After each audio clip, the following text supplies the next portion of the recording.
বাংলাদেশের এমন কোন মানুষ নাই এই রামিসার প্রতিবাদ না জানাইছে। খুদ প্রধানমন্ত্রী নিজে রামিসার বাসায় গেছে। বাংলাদেশের প্রত্যেকটা সেক্টরের মানুষের প্রতিবাদ জানাইছে। ক্রিকেটার, অ্যাক্টর, নায়ক এমন কোন পর্যায়ে মানুষ নাই যে প্রতিবাদ না জানাইছে।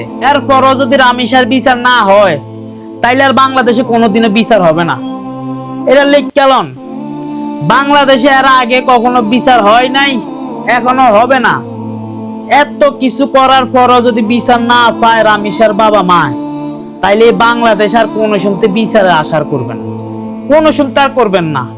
এর আগে যত ঘটনা ঘটছে একটারও বিচার হয় নাই। এখন খুদ প্রধানমন্ত্রী নিজে রামিসার বাসায় গেছে, নিজে ওয়াদা করে আইছে যে এটার বিচার হবে, বিচার আমরা করব।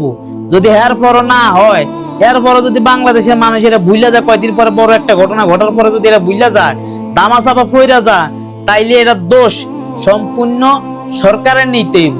কারণ তারা কেন দ্রুত গতিতে এটা বিচার করে নাই, কেন তারা বিভিন্ন সংবিধানের দোয়াই দিয়া এটার বিচার স্থগিত করে থইছে।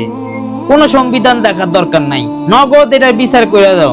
কোন জাস্টিফাই দেখার দরকার নাই যে আসামি পক্ষের উকিল দাঁড়াইবো কি দাঁড়াইবো না, এটা সম্পূর্ণ প্রমাণিত। এখানে বিচার হইতেই হবে। বাংলাদেশে অনেক বড় বড় প্রকল্প হইব, বাংলাদেশে উন্নতি অনেক হইব। এর আগে যত সরকার গেছে, এখন যে সরকার আছে, কেউ কোনোদিন বাংলাদেশের নাগরিককে নিরাপত্তা দিতে পারে না। এরপরে যারা আইব মনে হয় তারাও দিতে পারবো না। বাংলাদেশের নাগরিকের নিরাপত্তা কোন সরকারই দিতে পারে না, কোন সরকার দেওয়ার চেষ্টাই করে না।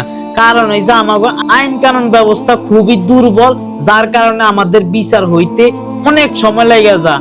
আসামি তো ধরা পড়ে কিন্তু কোন রকম বিচার হয় না। আসিয়ার ক্ষেত্রে দেখেন, তার ফাঁসির আদেশ হয়েছে, কিন্তু এখন হাইকোর্টে এটার আপিল করে এখন এটা স্থগিত করে রাখছে। বিচার এখনো হয় নাই, ফাঁসি এখনো কার্যকর হয় নাই, বিচার এভাবে পড়ে রয়েছে। আপনারা সবাই এটার জন্য প্রতিবাদ জানাইবেন।